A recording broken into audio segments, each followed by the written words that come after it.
Now, there are two sides. One is habitual and the other one is intentional. It's true, we have to maintain a spirit of curiosity. But if you're always curious about everything, no problem. Enjoy it.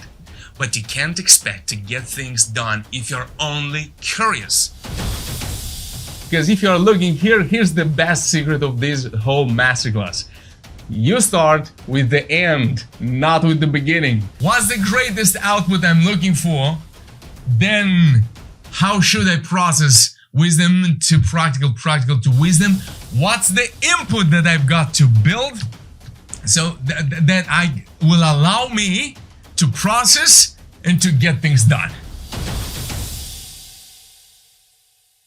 You and I together right now, we're going to solve a problem that most people are not even aware of. And if that's your case, that is a huge problem. What is this problem? Imagine this. Wherever you are, you have an idea, you have a desire, you have a goal, and then you have an image about how it would look like if you can get it done. You have a number, or maybe you have a position, or maybe you have you have an KPI for your success, which you want to have in half a year, maybe in 3 months or in a year.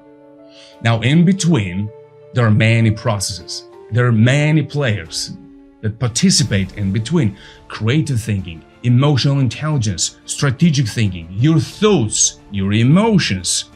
And if these players in between, which are meant to help you to elaborate a plan so that you can get where you want to get, so that you can make it to happen, if all these players in between don't have rules and they're just playing randomly, they're just running, then all these processes which are processed within your mind are going to overheat your thinking process, and then you end up in procrastination, self-doubt.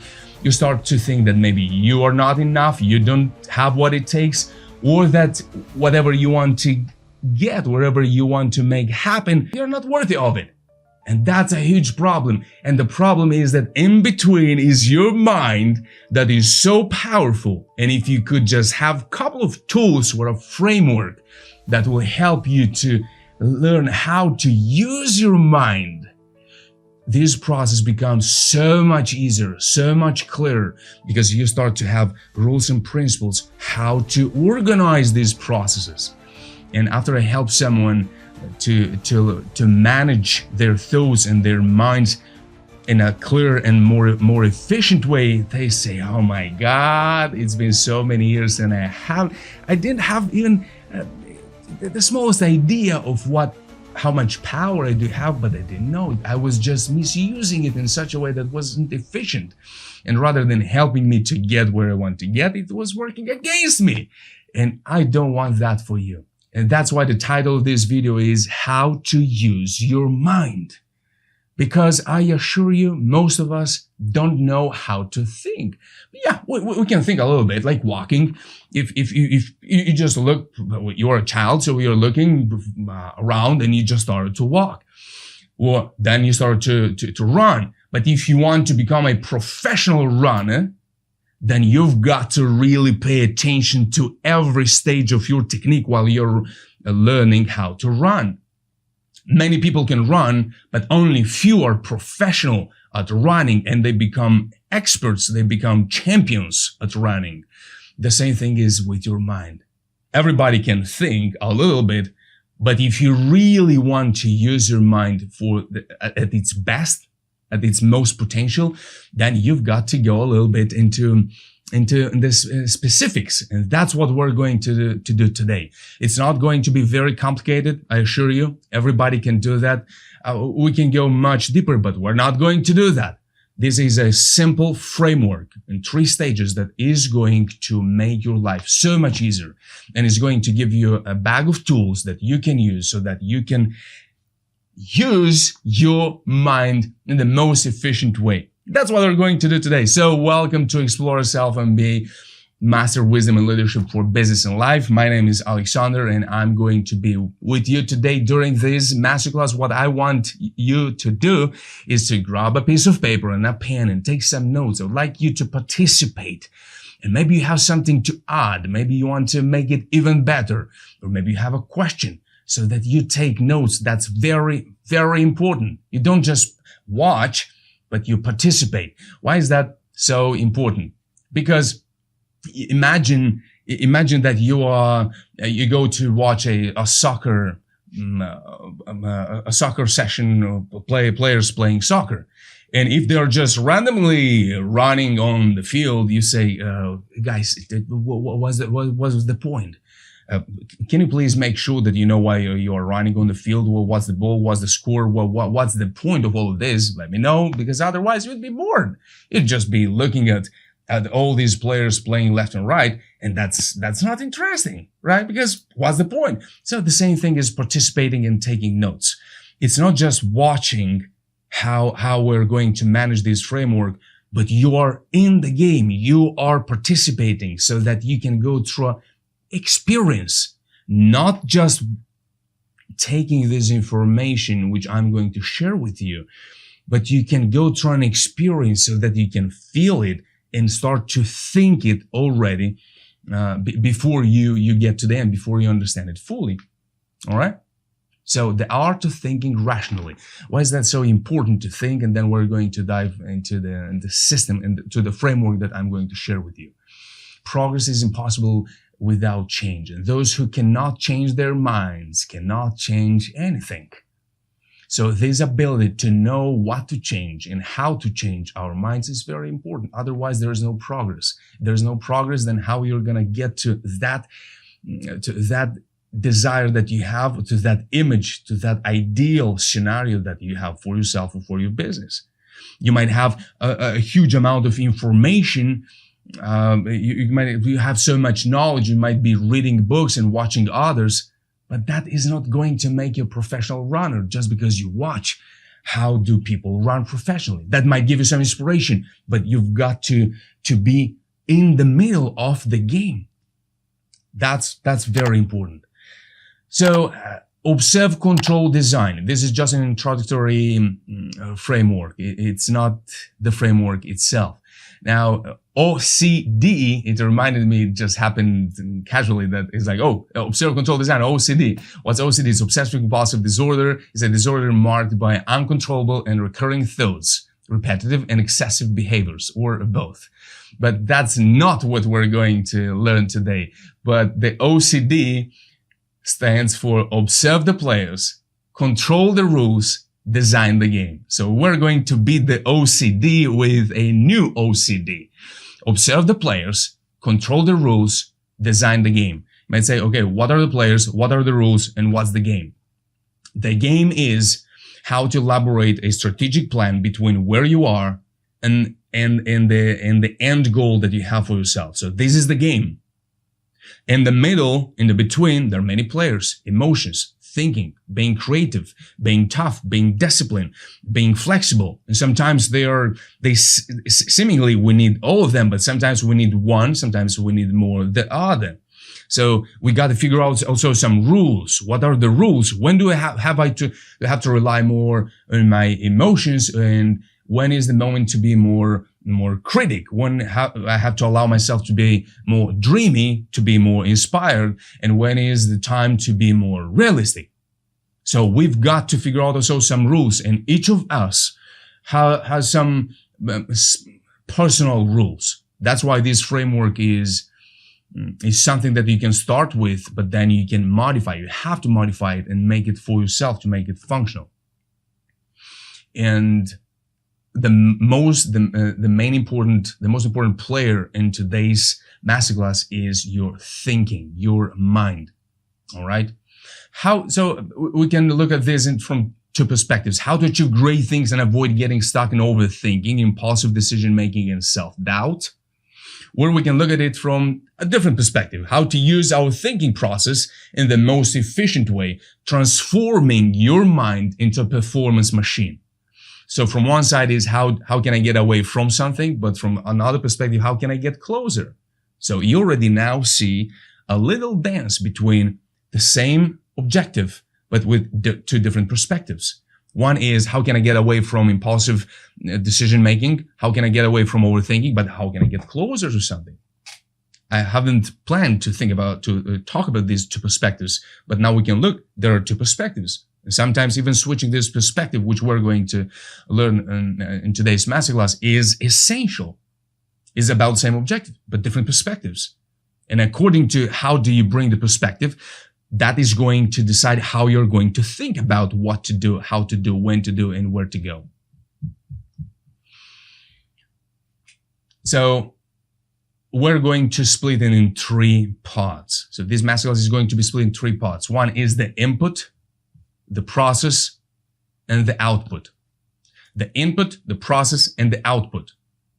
I invite you to look at your mind as something like this.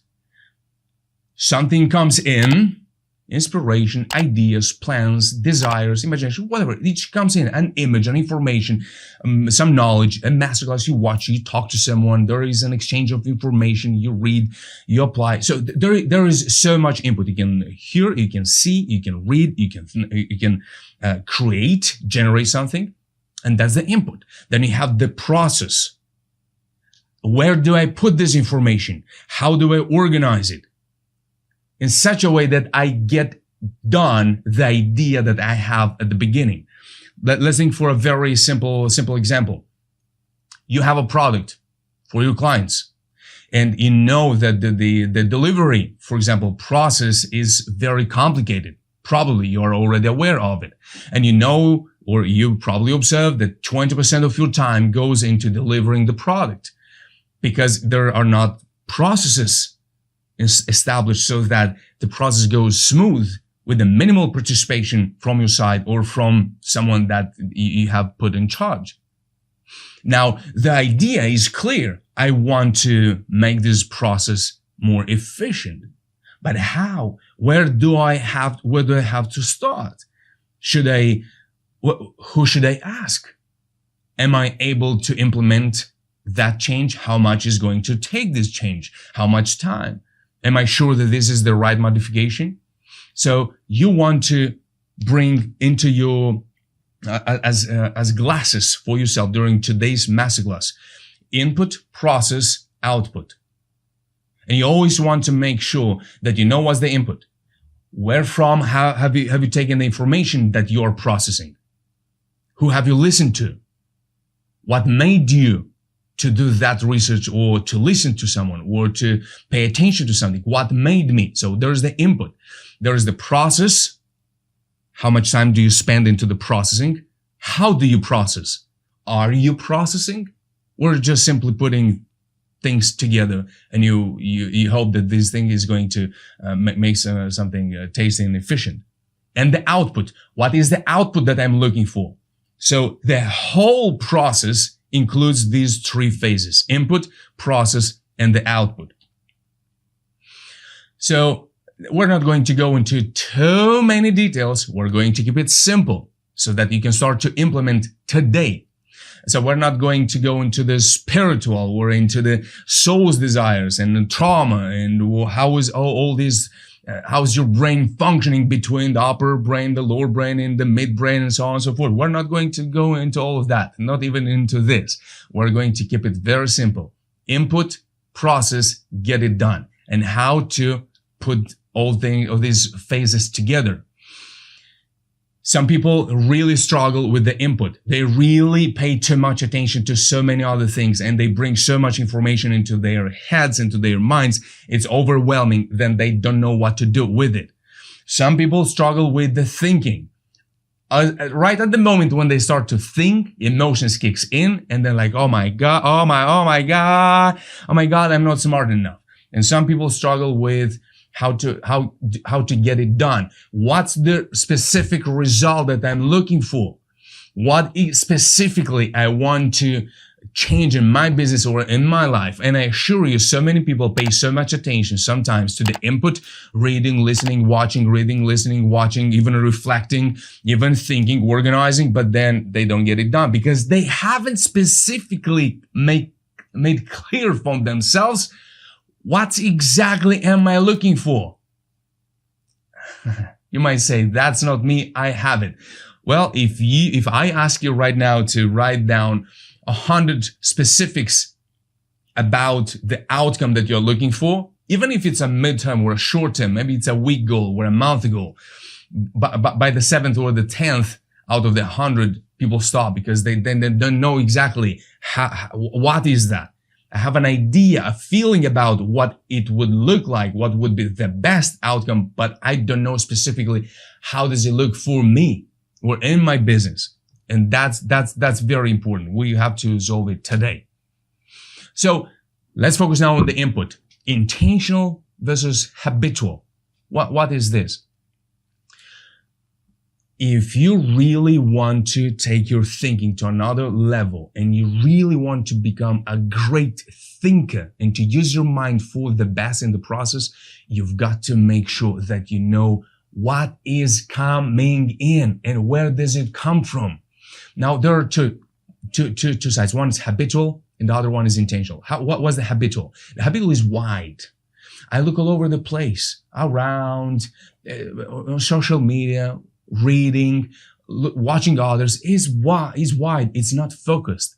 There is not clear the outcome. So usually if you don't have a clear outcome, then also the habitual input is wide. It's unfiltered. So you pay attention to something and then maybe you don't have the product, but you're already learning sales. Then maybe you're reading a book about networking, but you haven't get there yet. You haven't gotten there yet. So you're all over the place and you're not paying attention to, am I filtering, or I just, whatever books comes and I see maybe an ad that somebody is advertising a book. Wow, he said this is an amazing book. I need it. Then you read it. And then you spend them out and it's like, yeah, but I haven't moved from closer to where I want to get. It's very important to read. I'm not saying it's not important to read. I'm an avid reader. But is this habitual? Do I like just the cover of the book and I just buy it and read it? Next one, exposure. We are very exposed to so much information, ads, things outside, noise, people talking, stories. So we're exposed. We can take that away and that's not the point. But we have to be aware of the fact that we are exposed to so much information. And if the input is bombarded with information, this is not the way to use your mind at its best. Next one, curiosity. Be careful. I'm very curious. I'm a very curious person.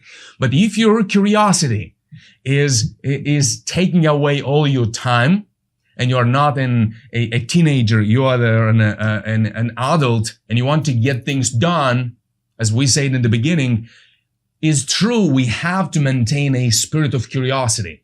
But if you are always curious about everything, no problem. Enjoy it.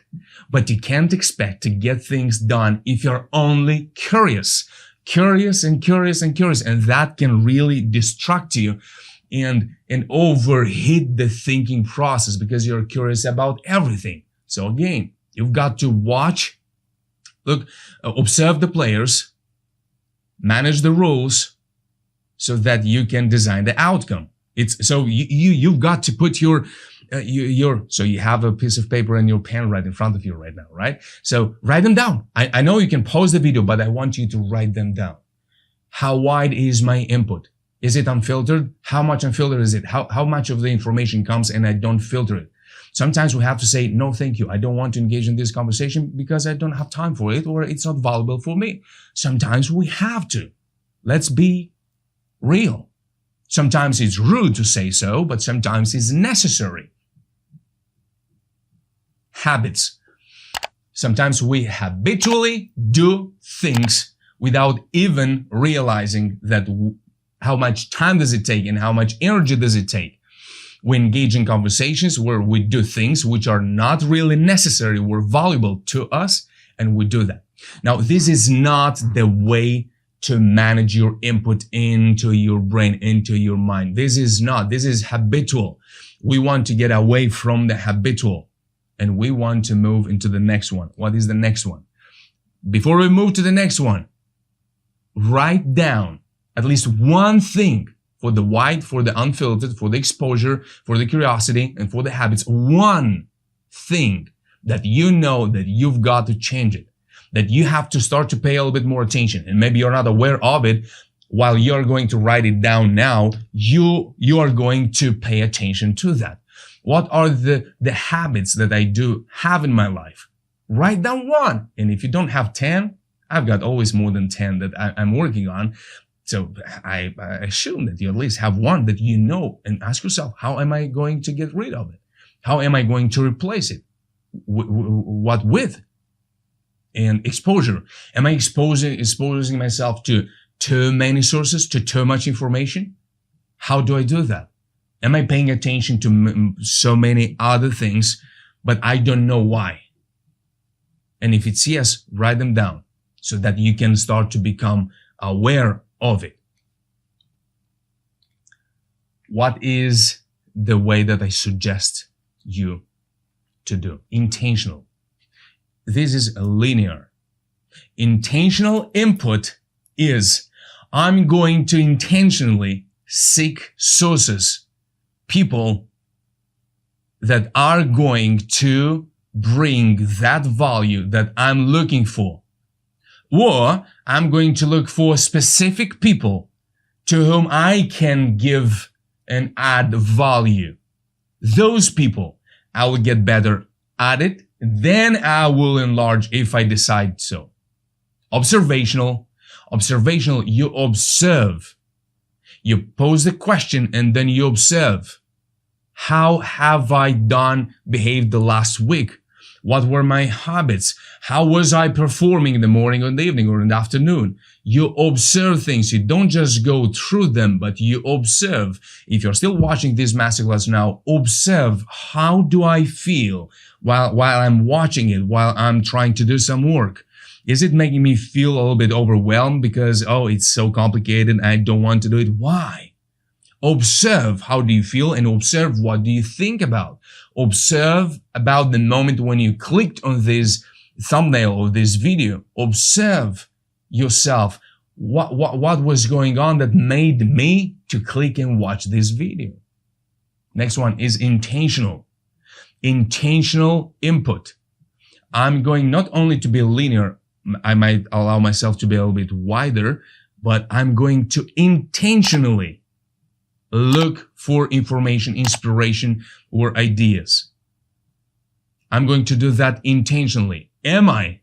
This is a good question. I do have some questions for you at the end of this, during and also at the end of this masterclass, which if you answer, then I'm sure that after it you'll say, wow, I should have and could have done this much earlier and much better, but it's good that you can do it right now.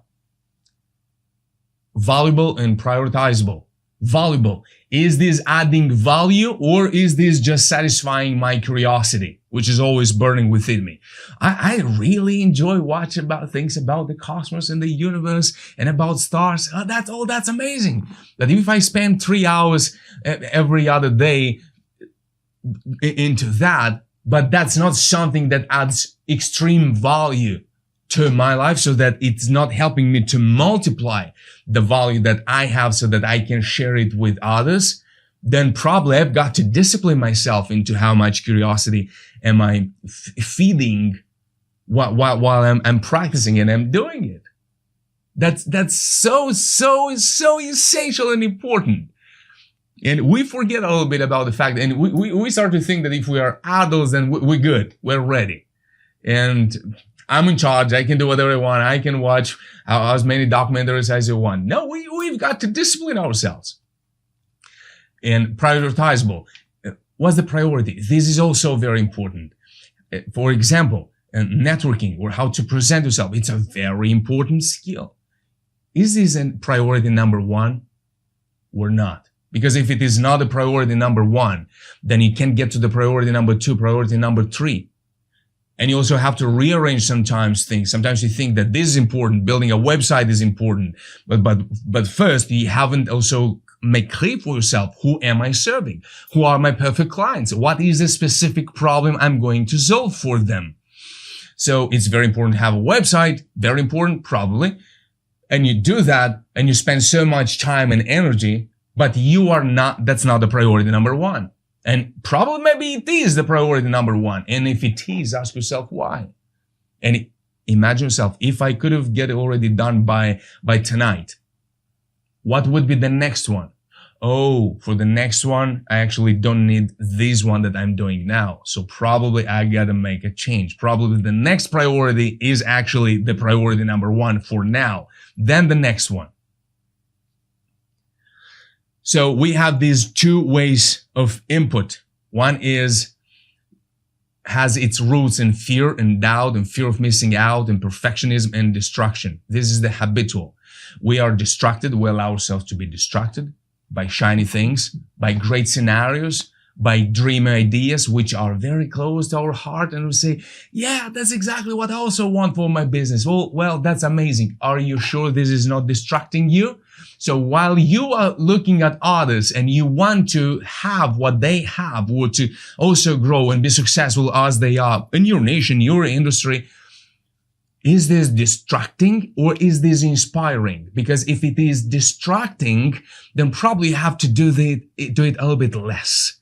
And if it's inspiring, then ask yourself, do I really need to be even more inspired? Or probably it's time to start to work. And because I already have enough inspiration for today, and thinking that more inspiration is going to save the day, are you sure about this?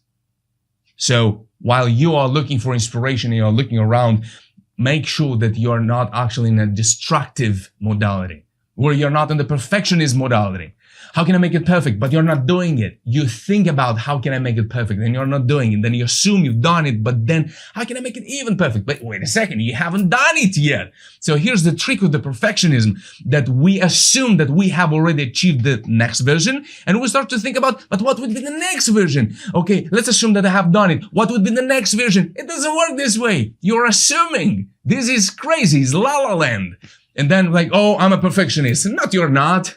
You just like to think about things, and you're a little bit lazy to jump on train and to go to the next station. And then I'll take a walk in the next train, and that's how you get to the destination. Sometimes perfectionism is not a problem. Being lazy probably could be. Now that's also, I'm not saying that's easy, but sometimes you got to make sure what's the input. There's a fear of missing out. It's like, I'm going to miss it. AI is taking all over the world and I'm behind. Okay. Have you mastered? Are you super clear about what you want to achieve, and how are you going to use that AI? Because I can bring you 10 softwares that are amazing. What are you going to do with them? I'm not telling you that you shouldn't. Just ask yourself and bring the answers up. Doubt. I'm doubting myself. That's why I'm all over the place, because I want to solve my doubt, thinking that the more input I bring into the system, the doubt is going to go away. No, doubt is going to be taken away when you make it happen, and then you look and say, oh, I haven't done, I don't have reasons to doubt it. No, I don't know how to do it next. Okay, I'll start doing it. So that's how I get rid of doubt. That very easy. Not by assuming and thinking even more of it. You've done some reflection. You've got a couple of things that you have to work on. Do them.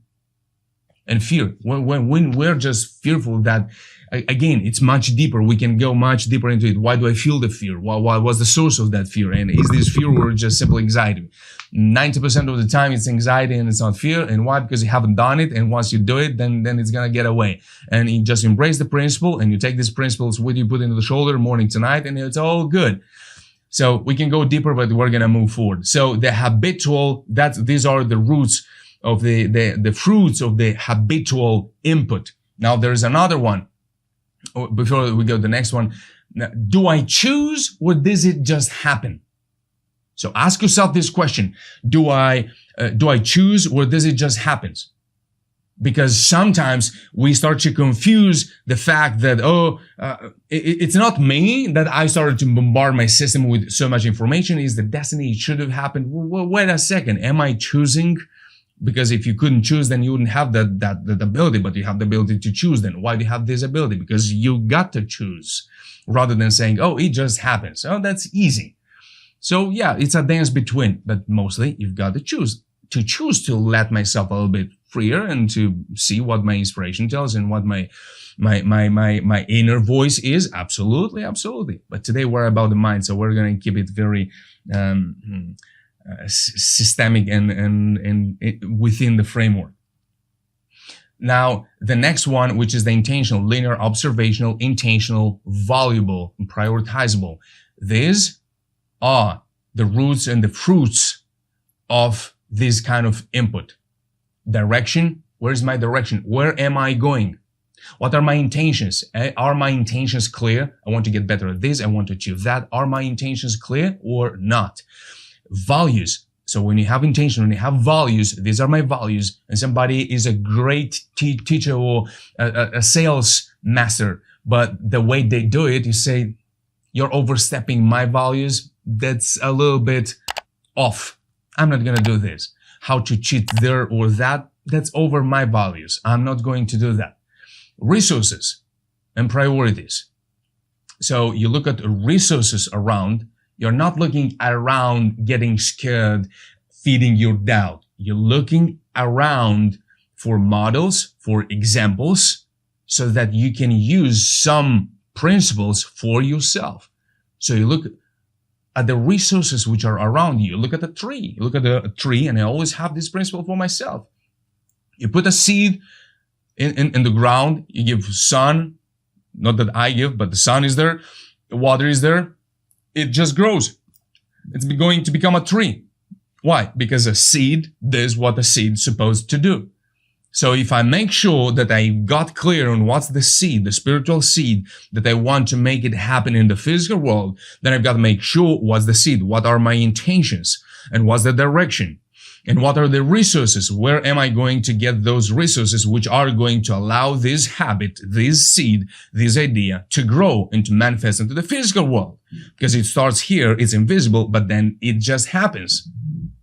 This is the way, and these are the fruits and the roots of this way of the input, intentional. So we have intentional versus habitual. So here's the question for your intentional. I choose, I seek, I observe, I find. I choose, I make the choice. Next month, half a year, 5 years, 10 years, according to where you are right now. I choose. So you got to make the decision. What's valuable to you? I seek, you look for it. You're not just waiting. You're not just allowing yourself to be exposed to all kind of information. I seek, I ask. Can I ask you please? Can I ask you for a little bit of help? Can you please explain me a little bit more of this?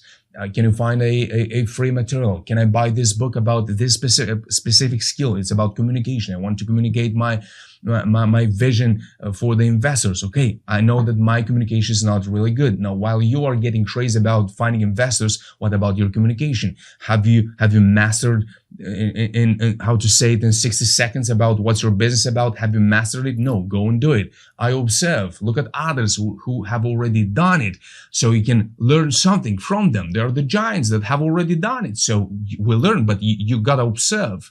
And observe also your trajectory, your growth. When was I performing at my best, and when was I at my lowest, and why? And then you find. And then again, you choose, you seek, you observe, and you will find.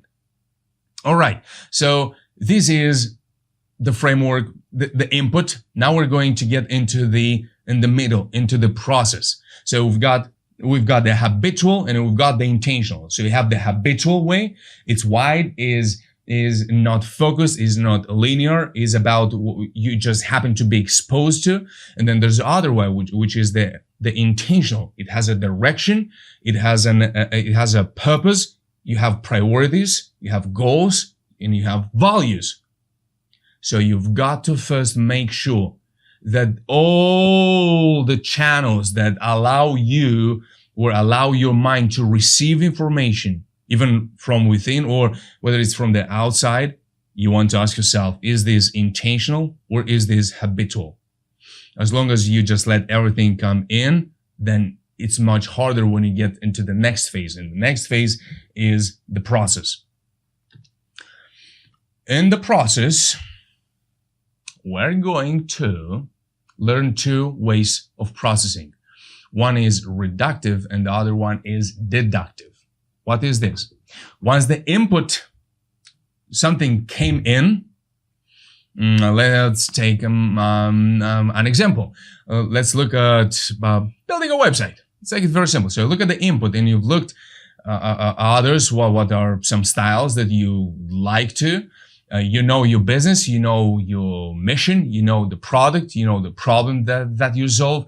Now you want to make something that is going to serve the purpose of building your website. I want this website not just to look good, not just to imitate the input. I want it to serve to get things done. What is the purpose? But before I get to the purpose, I've got to understand how do I process all the information that came in? And let's assume that it's intentional. You've made some criteria for yourself. What kind of information am I looking for? Who am I going to observe? What are the other websites which are working well? So you do that intentionally. And you don't allow yourself to be distracted by too many versions and options. You get confused, then you don't get it. You don't get it done. So in the process, we have the reductive and deductive. What is this reductive and deductive? Look at it in this way. Many details, many things, they gotta come to a conclusion. Or you have a conclusion. Okay, this is the priority I have to focus on the next month. This is a conclusion. And you've got to disassemble it into details. Where I'm gonna start, what I'm gonna do this day, this week. So we have reductive, many details to a conclusion, or deductive. From one principle, from one model, how am I going to transform it into enough details for me so that I can step into the next stage, which is getting things done. So details to conclusion, conclusions to details. Have these two ways of thinking and be aware of it. And let's look at the next slide. Am I making conclusions to conclusions or details to even more details? Here is the trap where most people fall in when it comes about to think more efficiently. They've got a conclusion, and out of that conclusion, they build another conclusion and another conclusion, and they become masters of conclusions and ideas, seemingly masters of wisdom. They're not, because they talk about 𝐌𝐸𝐸𝐸𝐸𝐸𝐸𝐸𝐸 la la land. That's not practical. These just conclusions. So then what they do with those conclusions? Were others extremely obsessed with details. Details, more details. Oh, if I found more details, then I can find even more details. And I feel proud about finding in more details. All right. Are you a detective, or do you want to find the thief? Because if you're just obsessed with being a detective, that's a game, playing being detective. But you gotta get the bad guy. You gotta get things done. You gotta get some results. The same thing goes with the thinking. Am I trapped in conclusions to conclusions or details to more details? Because we have to learn these two ways.